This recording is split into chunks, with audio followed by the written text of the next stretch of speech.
From sunny Southern California, we bring you Meet Bridget. Bring it on, baby.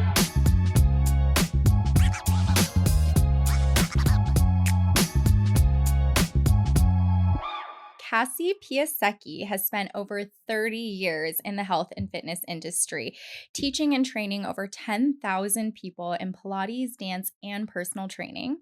She is an AADP holistic health practitioner and is Nutritious Life Coach certified with additional certifications through the Aerobics and Fitness Association of America, the Pilates Method Alliance, Schwinn Indoor Cycling, and Yoga Booty Ballet. Cassie is the founder of The Full Routine, a concept rooted in habit stacking, sustainable change, and whole life transformation, created from her own experience of radically changing her life at 52. So welcome to the show. We're so excited to have you. Thank you. That sounded so good to hear all those initials. Yeah, all the things, all the Yeah. things that you've done. I feel like we get that response a lot from people Yeah. that we have on. It's like they provided their bios. Like people know it, but it's like Yeah. when you have someone like sitting in front of you and you hear it. Read it back to you. Yeah, it's like, oh wait, I did do all that stuff, Yeah, you know? I did. It's pretty I did cool. those things. Yeah. Well, we'd love, people are crazy about the full routine. And I think that so much of that is because of you. It's your energy that you bring to the classes and that you bring to your instructors, which it's really your personality and your style. It's for those of you that haven't heard of the full routine. It's started in Orange County and has expanded up to the South Bay. It's a fitness class company where they have both reformer Pilates, but also this movement to music, kind of dance cardio, some mat Pilates, just movement. And the women down here are crazy about it. You literally have to sign up the minute the schedule opens. Knock on wood. Yeah, it's great. So can you paint the picture for us? Like for the ideal TFR class, what does it look like? What are people feeling? What does it smell like? What are the sounds? Can you put us into a class? Absolutely. So I actually created TFR Mat at the ripe age of 52, and never in my wildest dreams did I think I would create something that is doing what this is doing. TFR Mat is a 60-minute class that's done in a heated room that is heated to about 90, 91 degrees. And it is broken up into 3 parts. And there's an arms routine at the first part. There's a classical Pilates mat routine is the second part. And the third part is our full body sculpt routine, which is down on the mat with ankle weights on. It is done to the beat of the music. It's high energy. It's fast. It's tough, but it's doable for everybody because of the way we teach people to take the class. It smells a little sweaty. I'm not gonna lie. You asked what it smells like. It can smell a little sweaty depending upon what day and what time it is. But it is something that I created because I knew that that's the way I like to move my body. And I knew that it made me feel good. And when I felt that it made me feel good, it was both physically and kind of the way I carried myself, and maybe took for granted what it actually makes people feel like. And today when, someone grabs me in the lobby and says, wait, I have to tell you, and, the words like confident, sexy, strong, less stressed, happy, like all of those things, I'm just like, oh man. And I'm kind of a extroverted introvert, and I like go home and I'm like, oh my God. And then I kind of like sit in it and I'm like, oh, wow, that's crazy. Yeah. And I have 3 studios right now in Southern California, and we're starting a licensing program and some other stuff. I have already started it, but it was important for me that it's not the Cassie method and that it's TFR Mat, because training the next wave of fitness professionals is really important to me. So I love that. Yeah, I love really that cool. idea. Yeah. People are constantly asking about Bridget. They're like, well, who is Bridget? Where is she? My fiance is like, so what's her They're like, name? Bridget what? Which one is Bridget? And they're Yes. like, no, we intentionally chose a name that is not either of us, but has the word Bridge in it, that it's about this like inner young woman that we can all connect to, that's vulnerable and looking for community, and the name Bridget happens to mean strong woman, in Irish. So It's the ethos yeah. behind it and the person that you extract from like your own experiences and stories. Yes. Yeah. So you are both a fitness professional and an entrepreneur. Can you tell us a little bit about those specific career paths? What type of people thrive in them? Entrepreneurs thrive. Entrepreneurs know that they're an entrepreneur because when they work for someone else, they are literally crawling out of their skin. What? Crawling out of their skin. Yeah. And I've worked for other people Yeah. and for a good duration of time. Yeah. And in each situation, there was one situation where it was very entrepreneurial. I was kind of left to my own devices and Not got to run. micromanaged. Yeah, I got to run a big company kind of the way that I wanted it to run. Was this Grit? Yes. Grit Cycle's had a cult following down Yeah. here in Orange County. Yeah. It was. Yeah. Cassie was Yeah, the I CEO. remember hearing about Grit from like LA. Awesome. Yeah. So that was, and even though I worked closely with the owners and we were a very tight team, it was still very entrepreneurial. I had a lot of autonomy and I got to really kind of lead the ship. It was Yeah. awesome. And then I've worked at other places where, like, if I said, let's get blue, why? Mm-hmm. Why? Like write me Micromanaging, a paper as to why we need to get blue. Right. Yeah. And have it And- approved by legal. And I was just like, The inspiration's gone. It's too, yeah. My creativity is completely stifled. Yeah. Thank you for Yeah. killing me. I'll see myself out. totally.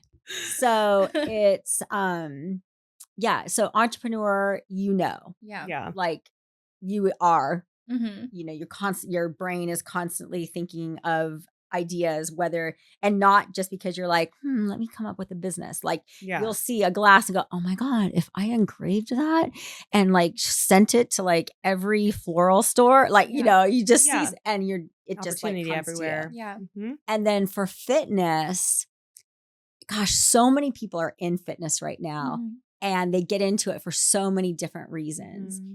But I think that it's a combination of wanting to help people feel a certain way and be strong, or they have a propensity for the human body and anatomy and how it works. Yeah. Or, they had a parent who suffered a injury that prevented them from living life a certain way. So they get into it to help that. I think that people who have that kind of anchoring passion and foundation for helping someone combined with star factor Yeah. Mm-hmm. and the ability to perform, because you basically are an entertainer, even Yeah. if you are just the person that stands next to someone telling them to extend their legs 10 Yeah. times, Mhm. you are going to be way more successful if you can kind of turn it on. Yeah.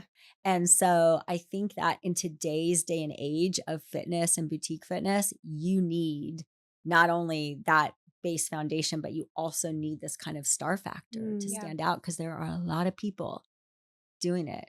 That's such an interesting Yeah. point. We were connected to do the podcast through our friend Moni, Mhm. who you've hired as an instructor, and Mhm. she definitely has that like She Yeah. totally star. has It's it. magnetic, like totally people has it. trust. It's trust building, I think, is where that Yeah. comes from. It's like, okay, if this person can be like believing in me with that kind of pizzazz and like getting the whole room to be energized Mhm. and on the beat, like, yeah, I can't do that. Like it's a spark to the room, right? Yep. Have you always had that? Where'd that come from? I think it used to be in my long bio that when I was 10 years old, I had to get like the whole school.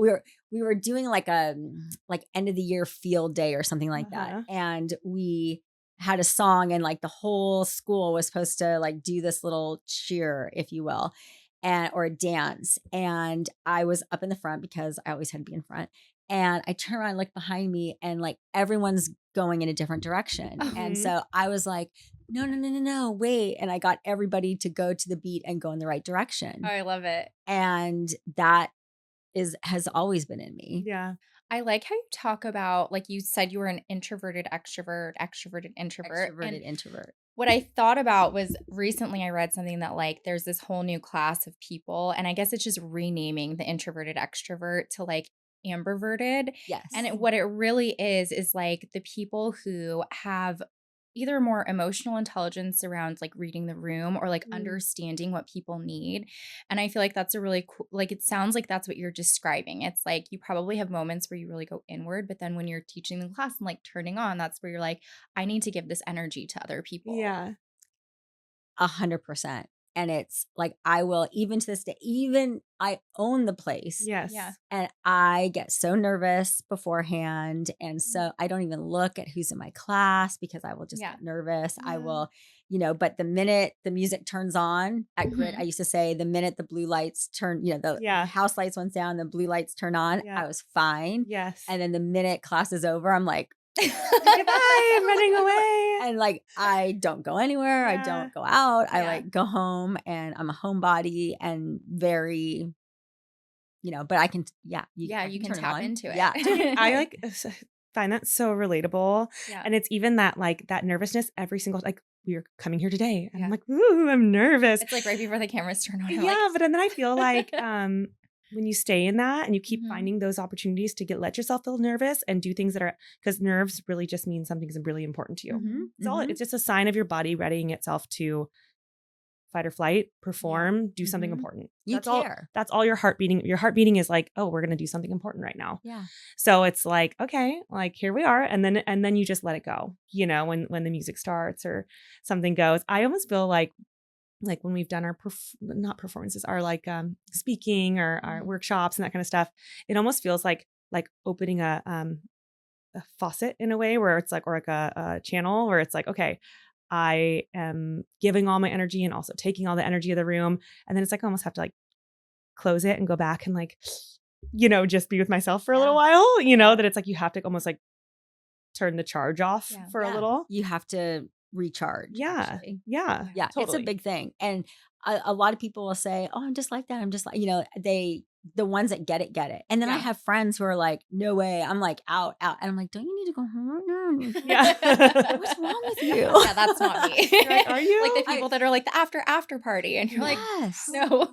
You're like, Not me at No. all. I'm like, if I did that, I'm gonna be gone for a week. You will never hear from me. You might think I'm dead. Yeah. No, it's and it's important to know that about yourself Yeah. Yeah. so that A, you can create boundaries, but Yes. B, who you surround yourself with really matters. Mhm. And my fiance, we're very similar. And I at first I would say, oh my God, I hope you don't think I'm so boring. And then he would say, God, I don't know, I hope you don't think we're so, and I'm like, wait a minute, are you shy? And like also like I love to stand up in front of people. He's like, yeah. I'm like, me too, let's get married. But to be complimentary with one another. Yeah. And I've seen the other work Yeah. also where one's very Like, yeah. but there's an Opposites. understanding Yeah. of who everybody is. Right. Yeah. Yeah. Kind of just finding that like compatibility, Mhm. especially as a person, I mean, being in the fitness industry, in order to maintain getting out there, being healthy enough to show up. Like if you're sick, the class gets canceled or something, or you get more sick, if it doesn't. And like you have to keeping your lifestyle a certain way is how you keep your business going right now, at least. Yes. Right. Can you break down like a day in your life, involve all of the little details All of the and From the things. 4 a.m. wake the up. intention. Yeah. So wake up time is between 4 and 4:30, depending upon who I'm working out with that Mhm. morning. So I am a firm believer in you have to take care of yourself first before you take care of anyone else. Yeah. And if that means you have to get up in what I call the dark time, that means you have to get up in the dark Yeah. time. So I get up and I have a little routine that I do in the morning. Right now, it involves getting on a vibration plate and Mhm. some form of skincare at the Mhm. same time. So I'll stand on the vibration plate and either ice roll my face or red light mask or Mhm. under eye, something. I feel like I'm optimizing my 20 minutes there. And Habit stacking. yeah, It's all about. and routine. Mhm. And then get ready to go to the gym and or whatever the workout is. So I lift weights or I walk with a girlfriend or I'll do reformer. But my workout is not the workout that I teach. Mhm. When I teach, that's for the clients. So I make sure to get my workout in first. Mm. So I get all that done and then do a touch base with either via flock or which is like a Slack kind of thing, Mhm. touch base with the other girls that are in my HQ and or any instructors or any notes and everything that came in overnight. Check our dashboard of our booking system where I get to see who's how many classes are sold out, like the sales already for the day because we have monthly recurring revenue. Mhm. Just to touch base with business and answer any emails that Mhm. need to get answered right away. And then I am typically heading to the Newport Beach studio to go teach a class. And even me, the owner, I get there a half an hour early and I Mhm. get on my mat on the floor of the lobby and I practice my routine. And I might be the only instructor that does that. Mhm. But when I walk through the studio door, I turn off I'm the owner and I just go into instructor mode because Mhm. it's Mhm. a very different person. Yeah. Yeah. And I put my headphones on, I get on the floor of the lobby on a mat and I run through my routine. And then I teach my class and the class is so sweaty. So It is. it's really sweaty. And so you kind of have to do something, whether it's change your clothes after. We have a shower at the studio, one of the studios. So I'll take a shower. And then I either go straight home and have lunch.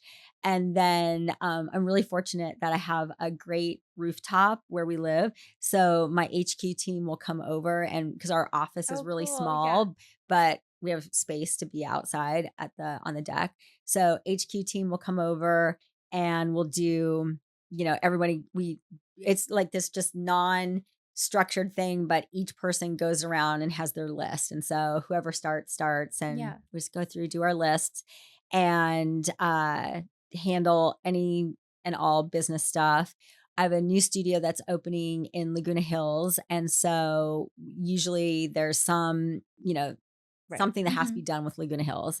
And but we're on during those meetings, we're doing everything from instructor HR to financials. Like yesterday, our controller and I sat for like 2 hours going through 2025 Excel numbers. So we go through financials, we'll do instructor stuff, front desk, customer service stuff. We're launching inside sales this year, so it's things like that and marketing and branding and social media and then this whole license thing that we're starting and talking about all the different conversations that I've had with people who want to open up their own TFR and all we'll do all of that and then I'm getting married in a couple months. I guess I'm counting a couple months and so there's usually some kind of wedding thing that Mhm. happens in the late afternoon evening. Mhm. I go in my infrared sauna every single day for 30 minutes and listen to a podcast or I listen to this really cool affirmations What is it? podcast. It's called Madison's Mindset. Okay. I have my phone on do not disturb. I keep hearing Wow. so I don't know. Okay, I don't know. I keep hearing a pop, but it's on It's okay. we're We our just phones are keep it popping rolling. because we're business people. I know. So Keep it there we go. rolling. It's real Um life. it's just real life. So we I go on the Madison Mindset Okay. and it's affirmations Mhm. and there's a different topic of everyone and I just lay in the sauna and out loud Yeah. say the affirmations Yeah. Yeah. and I love it. Yes. Or I listen to a business podcast or something like It's that. just your downtime. Like Yeah. your It's just Yeah. I think one thing Refill time. it's all of those and I probably could be better about just relaxing, Yeah. but I always feel like I have to stack it with Yeah. something. that. So, the vibration plate with the red light on, Yeah. or, sitting in the sauna and listening to a business podcast or the Madison mindset thing. Yeah. So I do that. And then we have dinner. And I'm not a TV watcher, although my fiance would wish that I would sit down, but I usually get back on my computer, do like another half an hour or so Mhm. of catch up stuff. make my list for the next day, and then we're in bed by like 8:30. Yeah. Wow. So it goes I mean, fast. honestly, Yeah. like after the day you've just described, I'd be surprised if you weren't in bed by like 6. Yeah. I Speaking of, would. I mean, how do you, I say this because you're open with it, and I Yeah. think it's part of your calling card. You're 56 years old. 57. 57 years old. Look at this 57. glow. Yeah. How do you maintain your energy? I mean, you've expressed you have a lot of kind of rituals and habit Mhm. stacking, self-care, taking care of yourself in the morning. Mhm. I mean, you've got to be feeding yourself in a way that's really sustainable. Are there any just like go-to must-have Yeah. rules that you live by? I've never had a drink of alcohol my whole entire life. Really? Wow. Yeah. So I think that that's and we can talk about that when we talk about our Yeah. younger years. Yeah. But I think that that is 100% the reason why I don't look 57 years old. Mm. Mm-hmm. So I've never had a drink of alcohol. I love sugar, but I try not to eat too much of it. Mm-hmm.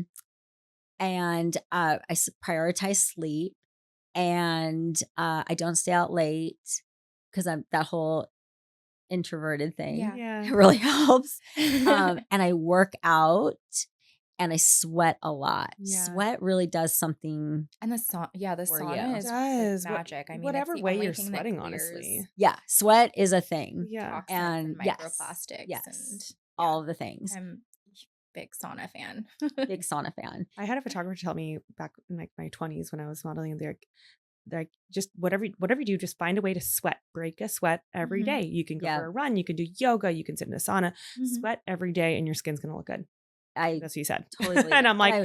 actually, there's something to that. I wish I could be better with water. Like I Mhm. wish I can come up here and go, I drink 64 ounces of water every day. I start the that's day all. with the massive hydration. I'm like, I don't. remember someone say that. I'm like, massive hydration? Like, don't. sounds really I need to be painful. better. Sounds aggressive. And with the amount that I do, because I can see how much sweat Yeah. comes out when Yeah. I'm doing the class, and then I know what my towel and my sauna feels like. I'm like, where is all of this coming from? Drink this much water. Yeah. But I think that the no alcohol thing has really worked in my favor. Yeah. Yeah. Yeah. What would you say are the best and most challenging parts of your current job? The best parts are when I get pulled to the side and, someone says all of the things that TFR Mat has done for them. Mhm. And rarely is it they got their body back. It's Right. usually like, I look forward to coming. This is my safe place. This is like, I used to be anxious and now I'm not, or I used to have this really awful disease and now I don't. And, it's like those kinds of things Mhm. that just like humble me and bring me to my knees. Mhm. I was never on TikTok before. And about a year ago, a client came up to me and said, I make you videos on TikTok all the time and you never comment on them. And I was like, oh, I'm not on TikTok. Which like TFR like it's popular in TikTok. Well, I opened it up Yeah. and I was like, she's like, you need to go. You're going to be really surprised. Yeah. And I opened it up and I just sat in bed for hours with just tears streaming down my Aw. face because people take such, care and passion and time to create Yeah. these videos for the studio. So like, that's the best part is opening up and seeing complete strangers say, this is my only workout I will do. Or, I do this. Like that just blows my mind. The hard part is I literally took every cent that I had and put it into this with like a lot of risk, all of my money, all of my time. Mhm. And sometimes people forget that. Yeah. Staff will forget that. Like, oh, she put everything into this. Right. Mhm. Sometimes the nail salon next door to one of our studios is mad at us because they can hear our music and it's just frustrating. Yeah. So it's lonely sometimes because you you don't want to take it home with Mhm. you. And a lot of your friends aren't in business. Mhm. Early on, well, even still, like early on, you don't take a paycheck. So not only have you put all of your money into it, Yeah. but you're not taking a paycheck Right. either. Yeah. And that comes into the risk and the time of my life I was in that was able to take that risk. Mhm. But that's hard. And then when you do start to take a check, then you're like, oh my gosh, should I be doing this? Or, I think I need to pay this or I need to do Yeah. that. Yeah. So that's hard. And, working with people Yeah.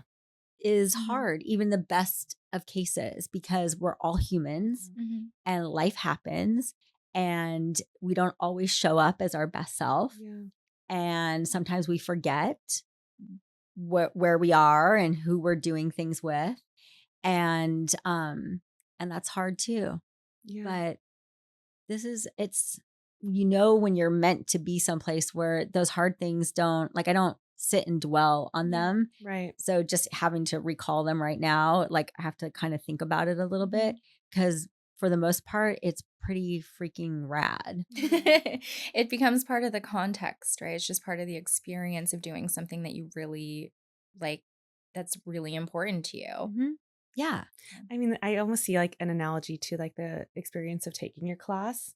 Like the class is hard. Mhm. Like I went for my first time. I was raised as a dancer, so I'm like a little music and a choreography. Like, yeah, put me in I the saw front your leg. row, I saw your arabesque. But like there are moments, because especially the part of the class where you get into the choreography Mhm. that you do for a sustained period of time. Mhm.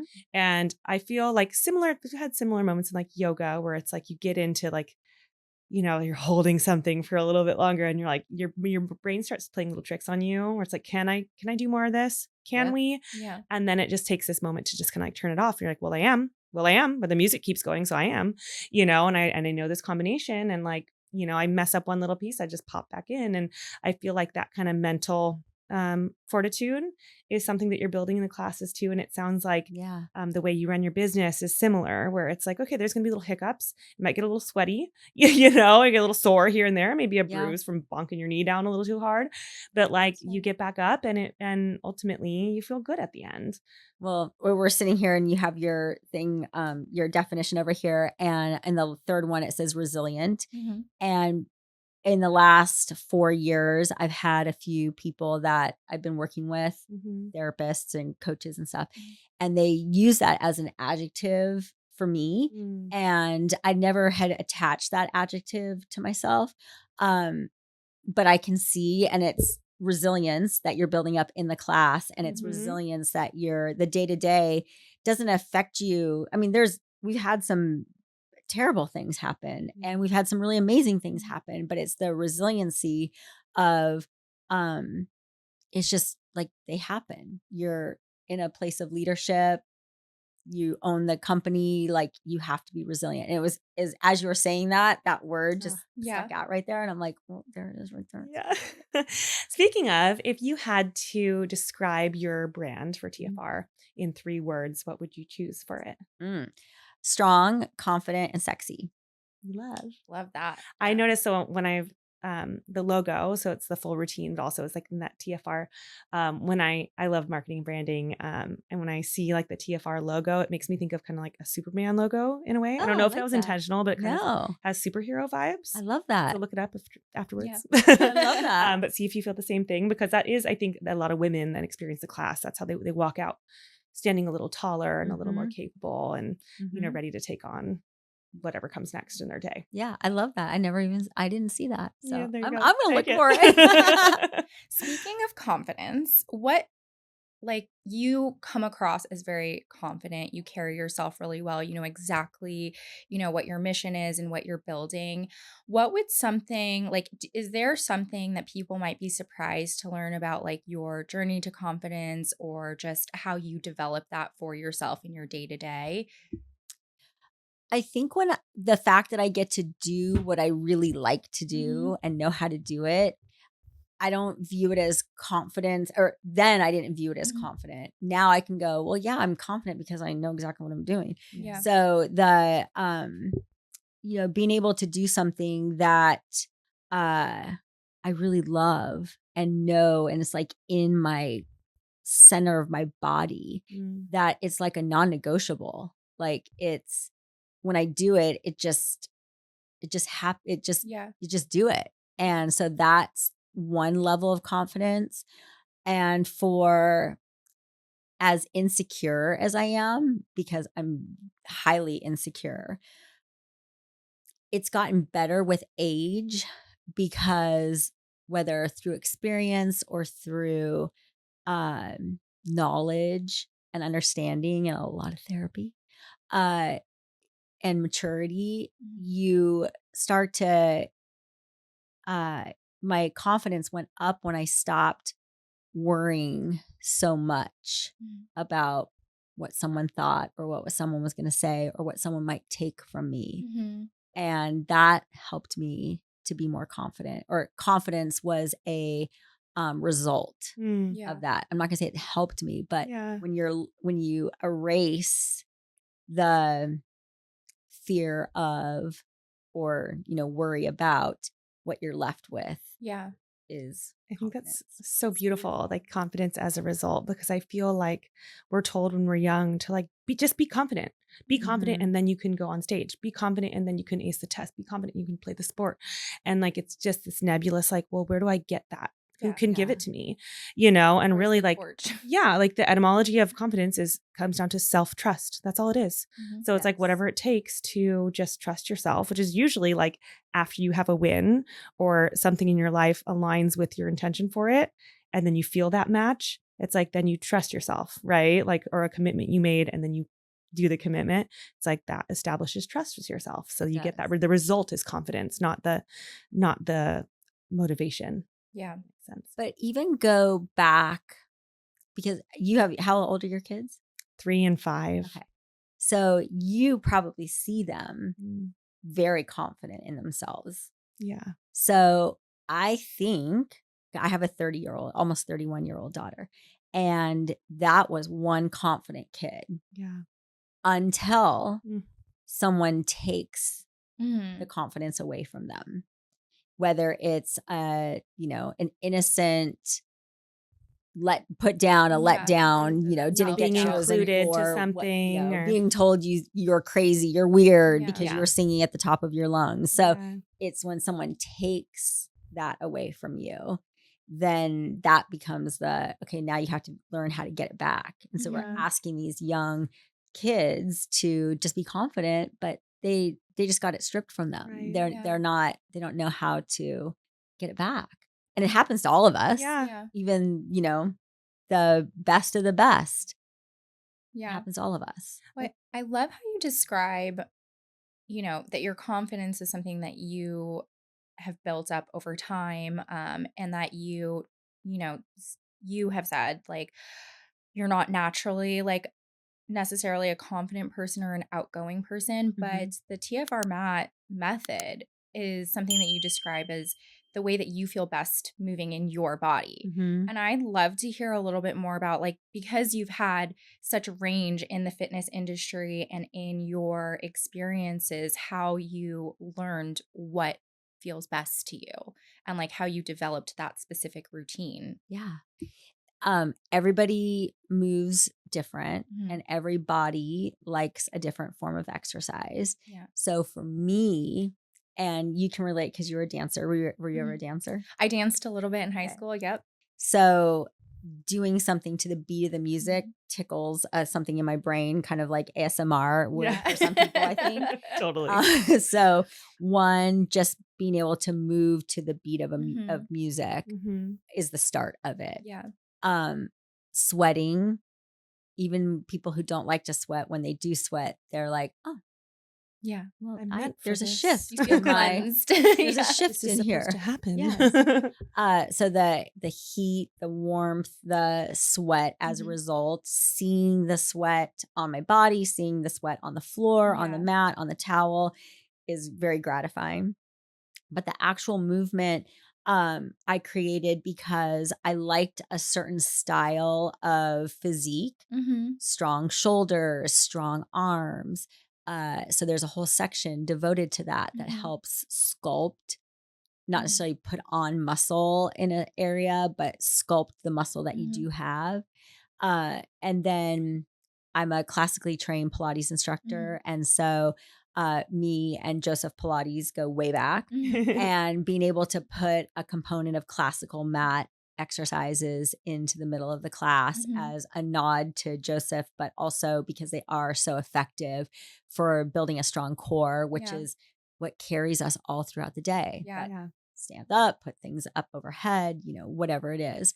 And then once we get down onto the mat and we put on our ankle weights and we start to move, it's it's this feeling of doing it to the beat of the music, the heat, the sweat, and everything that's Mhm. pouring off of you, but being able to move your body in a way that hits different angles and what we call weight transfers, Mhm. that help build balance, that help kind of sculpt a certain physique that I think looks really attractive on women. And Mhm. we have a lot of men that come and they see the value in it as well because we're not I love lifting heavy weights Yeah. and I go and I build those heavy weights in the gym or those big muscles in the gym. And then this is all the little accessory muscles that kind of pull Mhm. everything in together and tight with definition.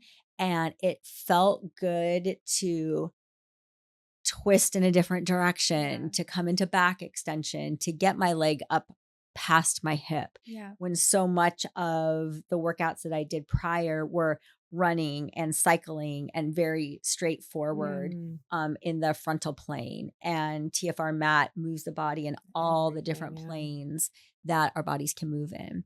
And doing it with loud music and, with beautiful bodies all around Yeah. you and, a cute outfit. Cause I do think you should wear something nice to the gym Yeah. to Well, work it's out so in. fun too. I mean, dance is not something that like most people have integrated into their lives. Like, I feel like everybody listens to music, but like, Mhm.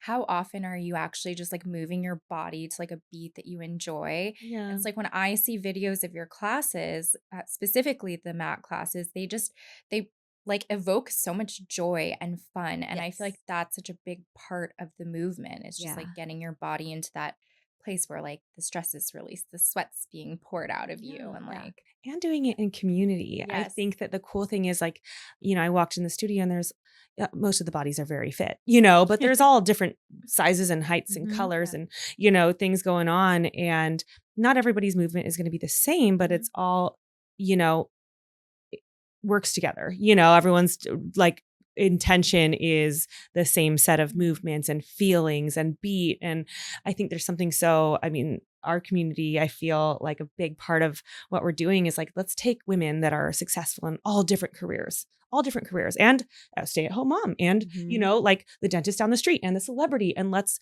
find ways that we can relate and then also bring that, that celebration of diversity of success. Let's bring that to women of all ages then and realize that we all have something to learn from each other. I think that like group, Yeah. I love group fitness Yeah. because I think that like, while, my bread and butter is like a solo weights workout, Mhm. like when you get into a room like that, your body just like changes. And then it's like you walk out of it and the way you move later, it changes. Yeah. I think it's just like a There's really so beautiful much community.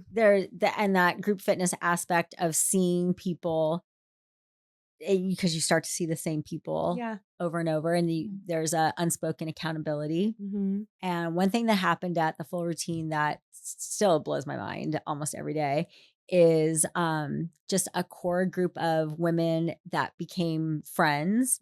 Mhm. There's multiple groups that have formed that and not cliques, but like, people that Yeah. get to Just know like each gravitate other Yeah. toward each other. and they take the same class or, and I see them like out, they'll post, pictures where they're Yeah. like out together. I'm like, oh my God. Yeah. And then just a group of women that I didn't know prior to opening. I knew one, and now there's a group of 8 of us.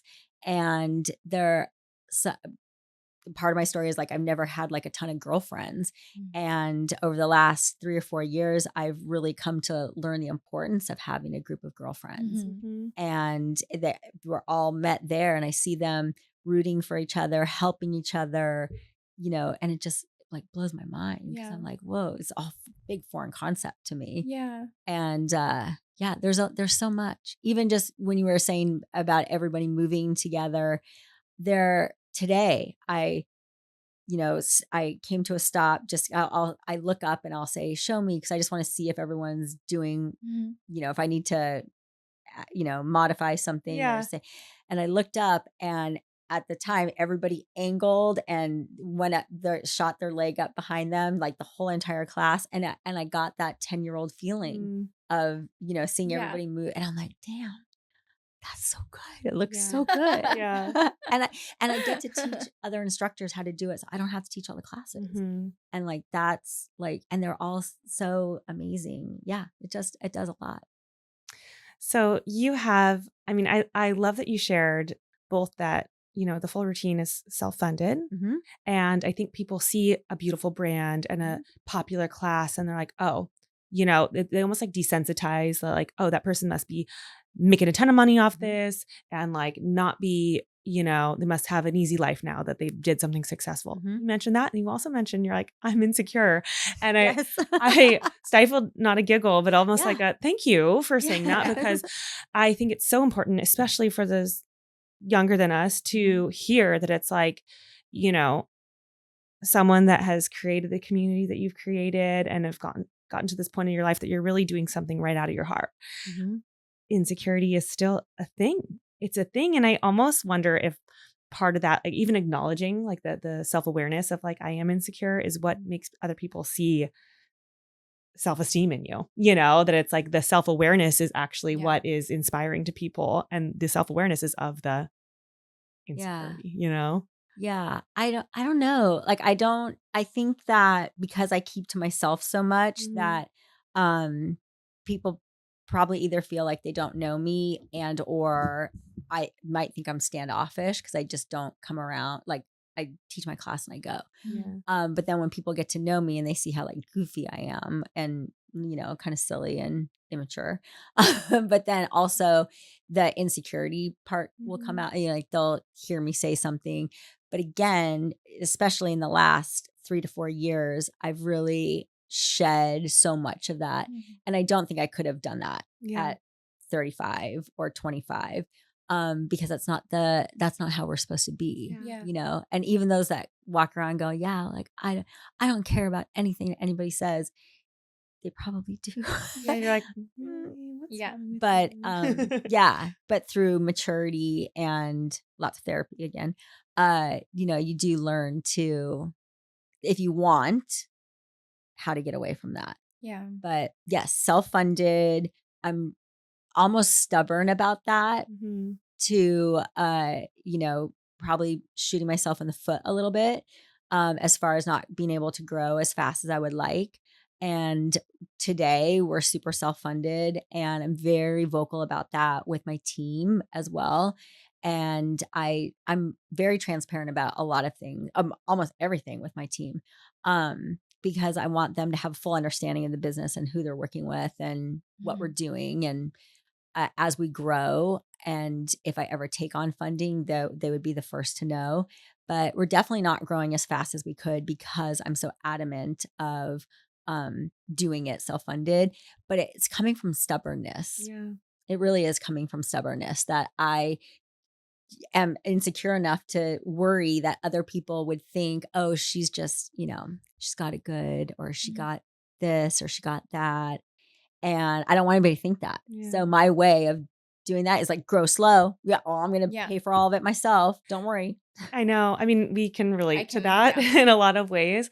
But I think you can spin it different ways. I think that like when you have an intense vision or you're doing something that is literally at your center, it comes with a level of protectiveness, and intention and like having to really analyze decisions and alignments before you make them because it's your baby. So it's like, okay, how can I keep this growing without getting too precious about it, but Mhm. also keep it aligned with like what it's supposed to be. Yeah. Yeah. And that story of that I told so many people when we first opened, and every time we open up a new studio, I will always teach the first class and always try to get this message out Mhm. of how I came to open the studio and why I opened it, and really got people invested in the origin story. And I think that did a lot to help us grow right from the beginning because everybody wants to root for people. Yeah. We Yeah. are inherently do want to root for people. Yeah. And people can't root for you if you don't tell them what the story is. If you Yeah. just walk around acting all perfect, They don't Why need to should get they root for involved. you? Yeah. But Yeah. if you're honest and tell it.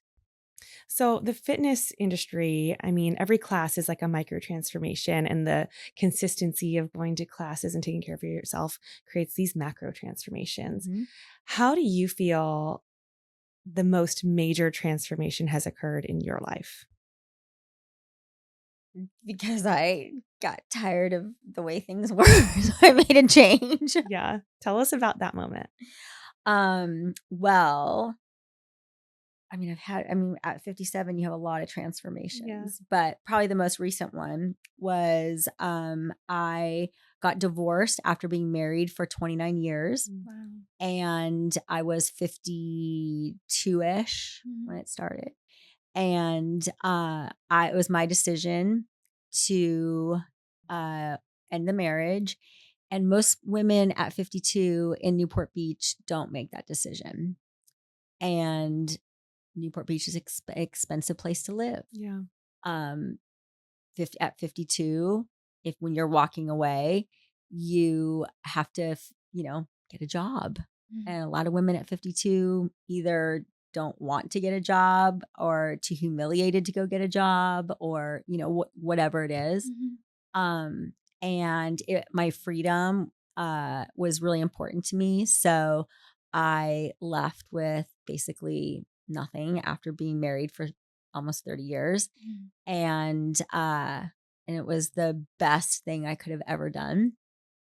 And I'm wondering how deep you want me to go. Go deep. That's the Go whole deep. point. Yeah. I know, right? That's the whole point. Honesty is the Um, sticking stuff. I was in a marriage that was littered with mental health issues.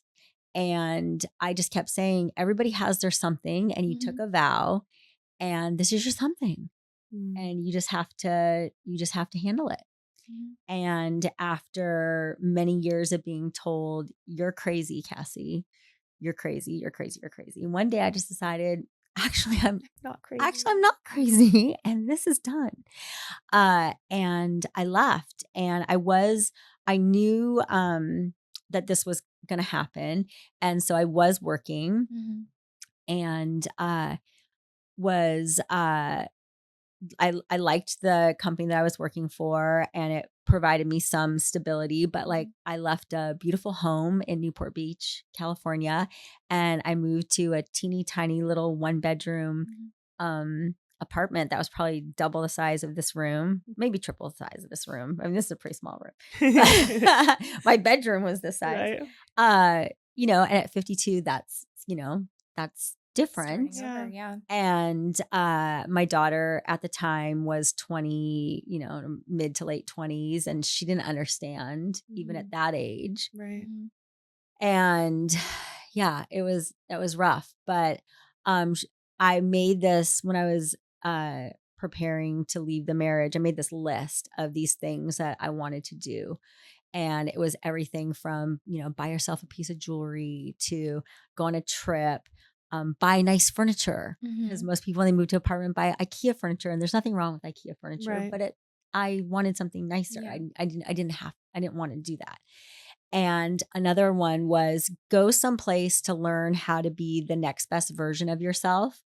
Because even though the relationship I was in, it was not my issue, they got to go and learn how to be the next best version of themselves many times. Yeah. And I was always left home to, like keep everything together, keep the show on the road. And so I decided to go to the Hoffman Institute in Northern California, which is a 7-day program where you go to learn how to be the next best version of yourself.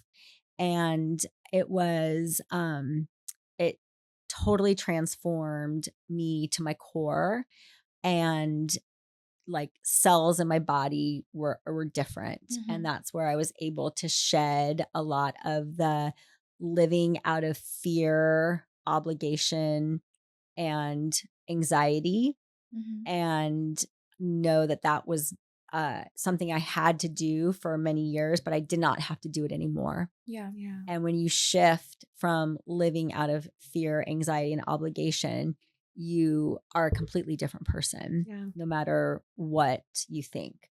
And while I was there, there was this one day where you couldn't talk. And so I got done with the work that I had to do. And I sat down with my little notebook and I pulled out 3 pieces of paper. And it was that day that I realized it probably wasn't the best idea for me to go back to my job, but they told you, don't do anything for like the first few months when you leave Hoffman, because, you're basically a new person. You got to make sure you're making the right move. So I sat down with my 3 pieces of paper and I wrote down on one piece all of the money that I had. The second piece of paper, I wrote down all of my bills that I had. And the third piece of paper was a quick and dirty business plan for a Pilates studio, which I had done before, but was not in a situation to take that amount of risk. And at this point, no matter what age I was, my kid was grown up. I didn't have a mortgage. I had a car, my groceries, and, my health insurance. Yeah. I didn't have a lot of stuff that I had to worry about Mhm. losing or, whatever. And so I did this quick and dirty business plan, and I looked at the numbers and I thought, you'd be so dumb if you didn't do this. But I took all the paper and put it away, and I listened to what they said about don't make any decisions for a few months when you get home. And I got home and I went back to work. And on the first day, I was like, oh, I don't think I could be here. Yeah. I lasted about another 2 or 3 weeks and gave my notice. But that, leaving something I never thought I would ever leave and investing time and resources and going to Hoffman. And when I was at Hoffman, I dove in headfirst. And I thought, you've paid for this, you've taken the time, you wrote it on your list. Don't skip any step that they give you. Do every single thing. Because not everybody goes there and does that. Right. A lot of people are like, nah, I'm not going to do that. I did everything. And I continued to work with my teacher from Hoffman once a month up until just a few months ago, because I wanted to stay close to the sun, because I invested so much emotion, Right. so much of myself was poured out when I was there. And I just made that commitment to myself that I was going to keep practicing it and learning to be that next best version of myself, because I wanted to be part of a relationship again. I wanted to be successful in business. I wanted to be all of the things. I want to be a great team member, a great employer, great employee, like whatever it was. And it just really consciously and subconsciously changed me in a way that I can't describe, because you don't know until you have that own change inside of you. But I'm myself in, all my characteristics and work ethic and all of those things, but I'm a completely different person. Yeah. And where I used to walk around like this all the time, I'm like, Yeah. and just completely different. Yeah. I love your description about when we're talking about confidence. You talk about, looking at your daughter and how, like, as a kid, she was really, really confident until something took it away. And I'm seeing some parallels here where you're like, I'm the same person, but now, after going to the Institute, you're like stripped down. So different in so many ways. Yeah.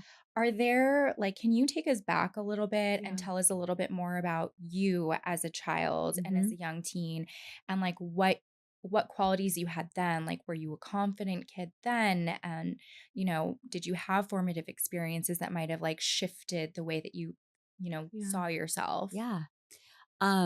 I was one of two. I have a younger brother, and my parents got divorced when I was like 5 years old. And my mom never remarried, and I lived with my mom. My mom worked 3 jobs, and so we were kind of left by ourselves a lot. I was still that same like outgoing, like put me on a stage and dance or go ice skating or whatever, and I would perform. And also a people pleaser. This is the first time I'm saying people pleaser today, but a lot of that extroverted, introvert, Yeah. all Comes from that that is natural, people pleasing, yeah. you know? Yes.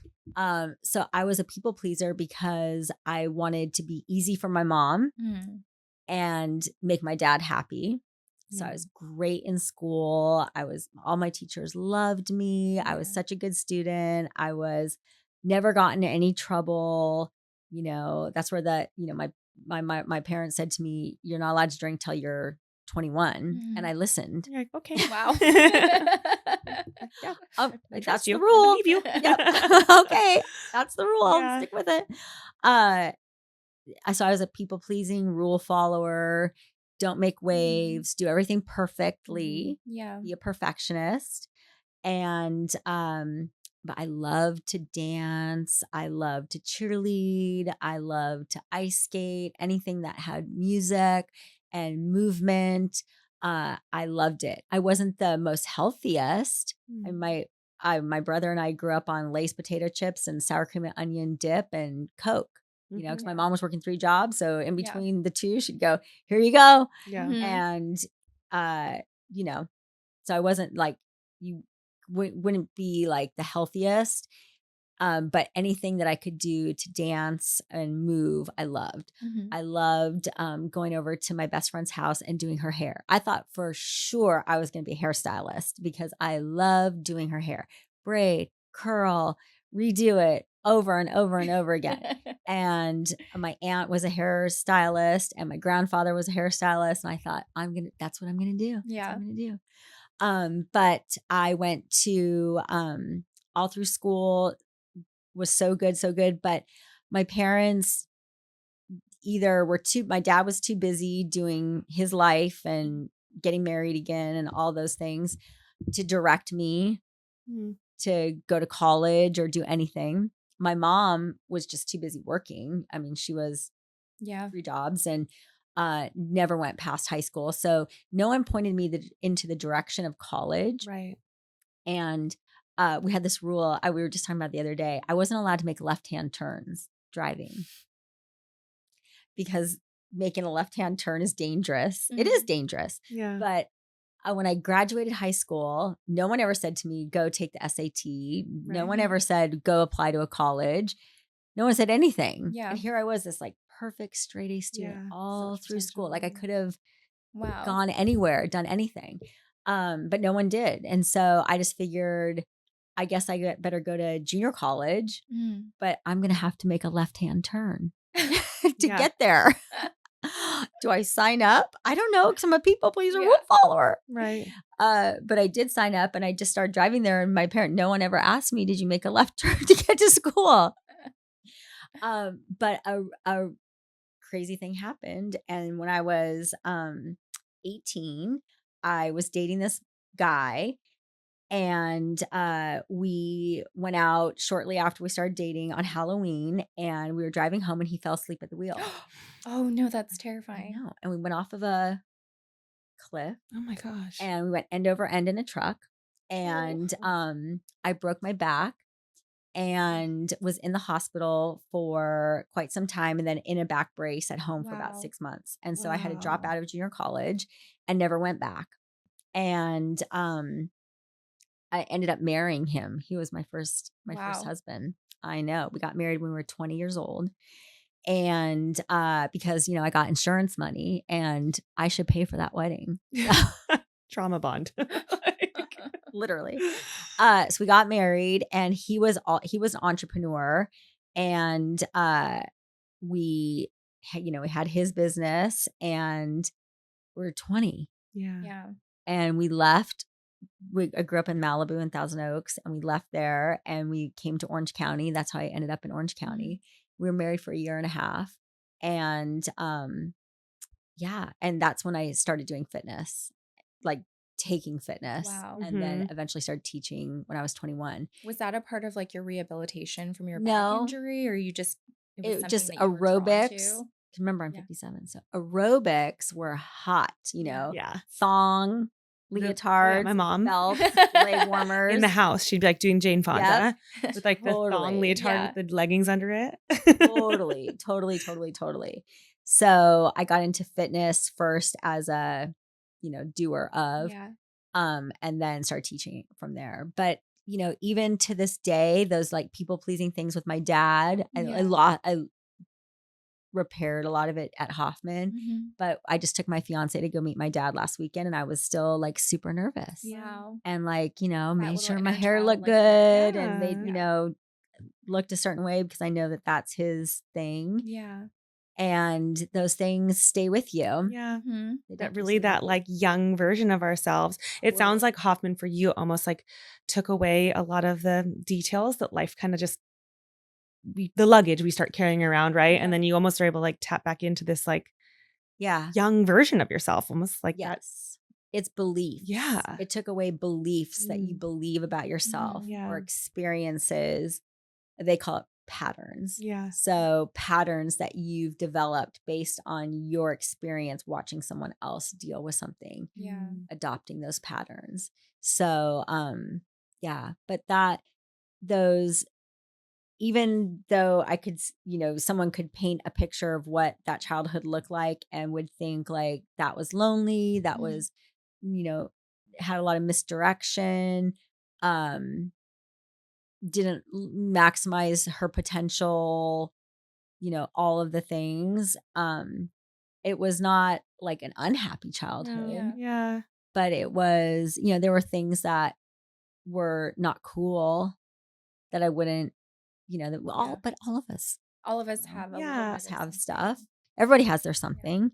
Um, yeah, but despite all of that, here I I know. am. I loved the visual that you said about the no left turns thing. Yes. Um, and I think that's just like so that it's actually that was the concrete, it was the left turn. Yeah. But I think life has a lot of, especially in our younger years, I think we make left turns. And sometimes we know how dangerous they are, sometimes we don't. Hmm. If you could identify any left turns you might have made as a teenager or, even before that, what comes to mind for you?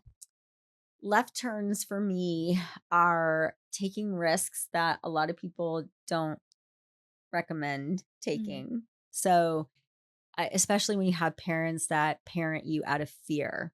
Mm. You're not allowed to turn left. That's Right. dangerous. Yeah. Don't go out past 10 p.m. Nothing good happens after 10 p.m. Which they think is protecting you, the intention's good. Yeah. Mhm. But So, sneaking out and, meeting up with a boy when you're 16 is a left-hand turn. Yeah. mhm. But that gave me experience of that I didn't get to do because I was told I'm not allowed to go out past 10. That's Yeah. a silly one. But left turns are starting business. Like the full routine is not the first business that I've Yeah. started. So I've That's had right. many, many, many businesses, and every single one of them was a left turn because when you're an entrepreneur, you choose things that most people would not do. Yeah. And so they look at you like, "Wait, you're going to do what?" Um, and especially, in my long-term marriage that I had, your close friends, Mhm. family, significant others get very invested. Yeah. So I think a great left turn is this. I owned a nail salon called the Nail Lounge that still Mhm. is in Costa Mesa. Yep. And it was the first nail salon in Southern California that was the clean nail salon. Mhm. So everything was thrown away at the end of the service or autoclaved. It was a whole Mhm. completely different concept. It was more expensive. But it was clean. Yeah. No, we didn't have that Yeah. yet. Right. And I opened it up in 2007. My daughter was, I think I would say like 10, 12 years old, Mhm. maybe a little younger. I can't do the math. Maybe she was 8, 9. But she would come in and she would clean the floors and she Aw. would rearrange the nail polish. And her mom owned the nail lounge. And Yeah. like that gave her a little confidence, Yeah. that had been stripped away from her because she was like the awkward one. Yeah. But her mom owned the nail lounge. Her mom was cool. My ex-husband would come in and mop the floor. We'd Mhm. all get on with, I wanted these white floors like you have no idea. Mhm. And they were the bane of my existence. Yeah. And we'd have to go in on Sundays after the salon closed as a family and like get all the scuffs off Yeah. the floor. Yeah. They were very invested in the success of the salon. And about a year and a half into it, someone came and offered me the opportunity to sell it. Mm. And I took it. much to the horror of my daughter, who was like, "But wait, Oh, So my mom owns the cool, and nail I was kind lounge, of part of and it, and I yeah.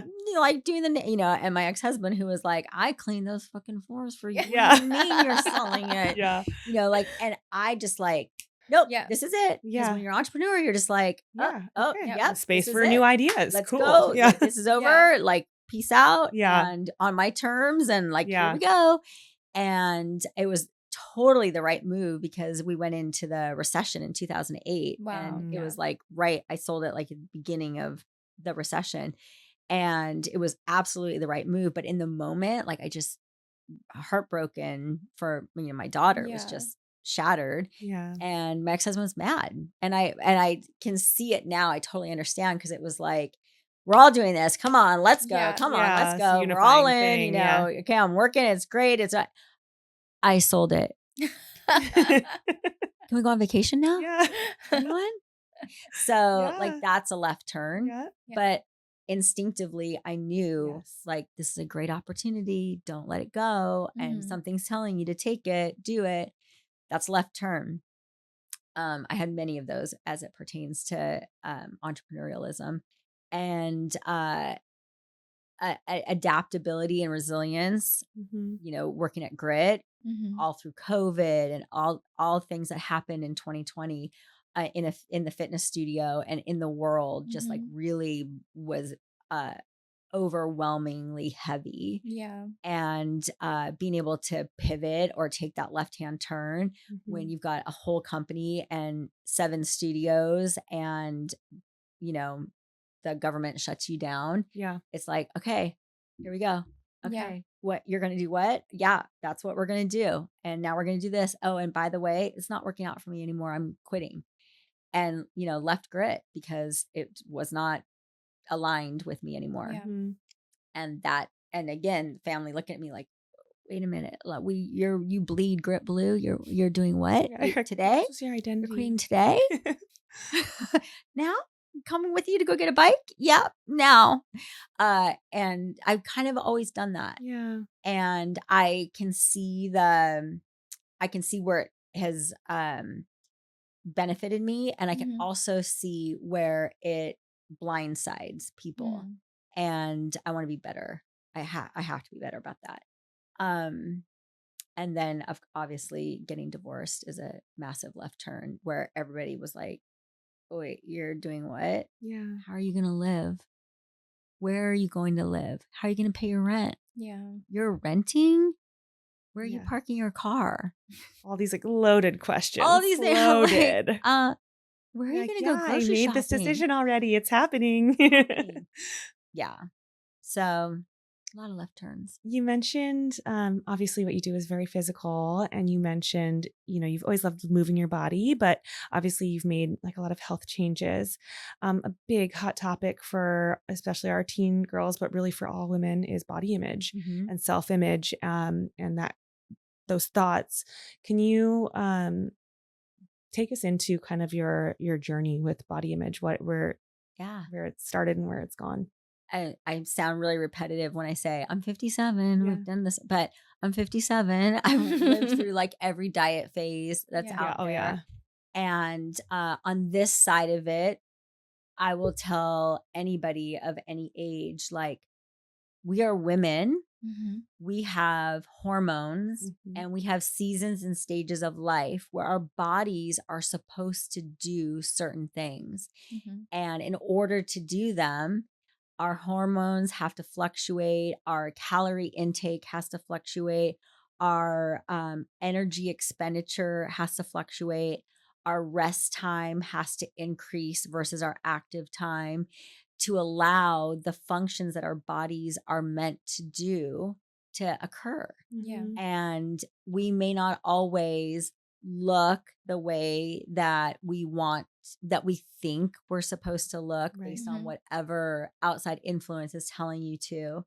Um, and I can look back and have just feel tons of like, oh, that was a mistake. That was a mistake. Oh, that was a mistake. That was a mistake. And I still ended up a certain way, like, Yeah. no matter what. And on this side of it, I say that you feeling good is most important. Mm. And when you feel good, you can take care of everybody and everything else so much better. And you're not going to feel good if you are constantly consuming the wrong thing for your body. Mhm. And by the way, potato chips are not the wrong thing for my body. Right. Sugar is the wrong thing for my body. Eating late at night is the wrong thing for Mhm. my body. Eating a large amount of garlic and onions because my stomach doesn't digest them is the wrong Mm. thing for my body. Those things don't make me feel good. Yeah. Skipping dinner is the wrong thing for my body. Mhm. Eating a big dinner too late is the wrong thing for my body. None of these have anything to do with calories Yeah. or what it's knowing that you are, I think they call it N of one, Yes. and which means that you have to know what feels good and right in you. Yeah. And if you're doing something that you wake up and you don't feel like getting out of bed, or you have a headache, or you can't close the button on your favorite jeans, there's probably something that you're consuming or doing that is affecting that. And you probably don't feel good. So Yeah. figure out what Yeah. that is and Yeah. um yeah, there's so much. And then as far as body image goes and seeing what we're seeing on social media, Mhm. and I mean, I will say I'm so grateful that my daughter grew up. She's 30, almost 31. I'm so glad that we did not have to deal with social Yeah. media. Yeah. It's scary It's now. very scary, Yeah. and it's hard, and it's difficult, and it's It was hard enough then too without social I media. I know. mean, you had like the People magazine and it's like Lindsay Lohan's Yes. 89 pounds and like that was a Yes, good thing. that was a good Yeah. thing. Um so when I see it's interesting, in all of our studios there's a population, the demographic and the population is different in every studio. Mhm. Mm. But in every single studio, they may all look different, but they all just are so insanely confident and just look amazing and sexy and strong. And as someone in a leadership role in fitness, where you are literally moving someone's body to feel and or look a certain way, it's really important to acknowledge that to your clients Mhm. and know that um not it's actually in our manual. It's not about being a size 2, it's about being able to do the things that you want to do with your Mhm. body, and um staying healthy, whether that means like not being sick all the time, being able to pick up your kids or a pack of Costco water and put it into your car, Mhm. and that I celebrate the bodies that look different than what everyone thinks that I would possibly want in my studios. I Mhm. freaking love it. Mhm. Give me all those bouncy curves. Look at them go. Like, I love it. They're so hot Yeah. and so amazing. And we have to know that if they feel good and they're happy and they like be healthy and happy, and what that looks like is very different from person to person. Right.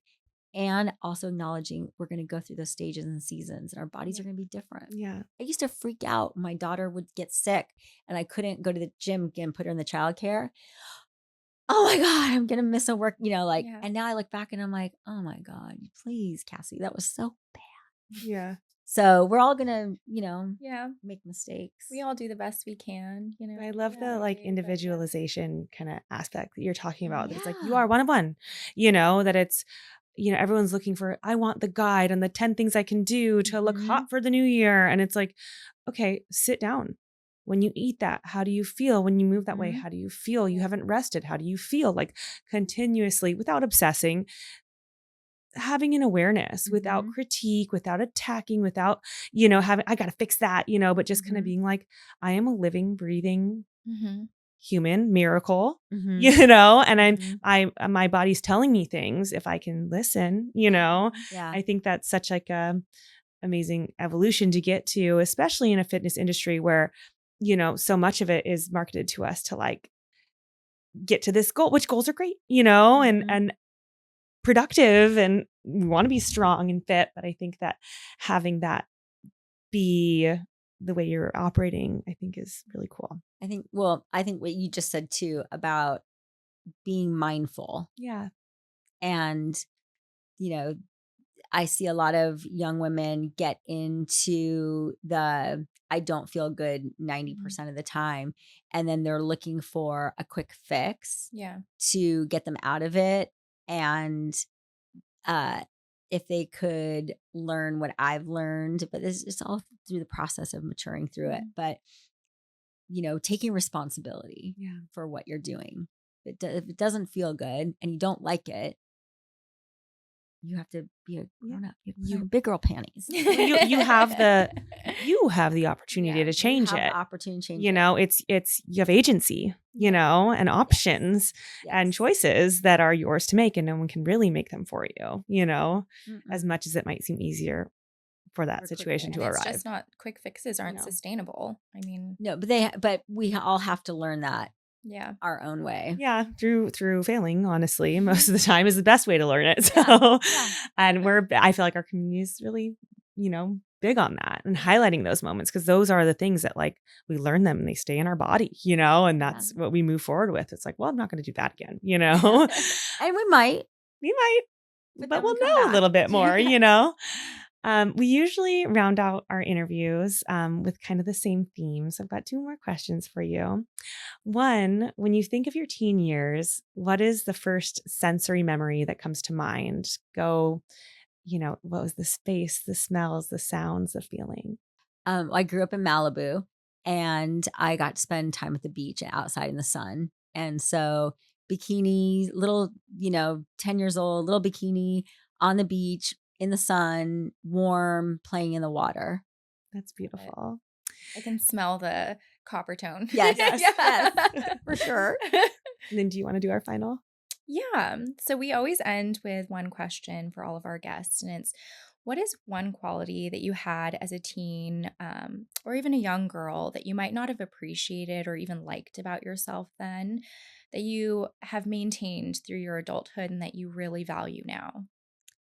Probably that performance factor, being able to get up in front of people and do something to entertain them. I love it so much. It's so fun sitting and talking to you. You're so real and vulnerable and open, and just like have all of this knowledge and wealth to share with all of us. So I'm so excited to share your story with our community. Well, thank you. And to take your classes. Yes. Get your butt in there. Yeah. I think you're very energizing, Cassie. And I think that women of all ages and stages can relate to and connect to that. So thank you for being with us on Meet Bridget. And we can't wait for you to continue to be part of our community. Thank you. Thanks for having me. And that's our show. If you liked what you heard today, please like, subscribe to, follow, and share Meet Bridget with your circle. The best way to help our work here is to rate and review our podcast. We're listening and constantly working to build something helpful for you. Catch you next time.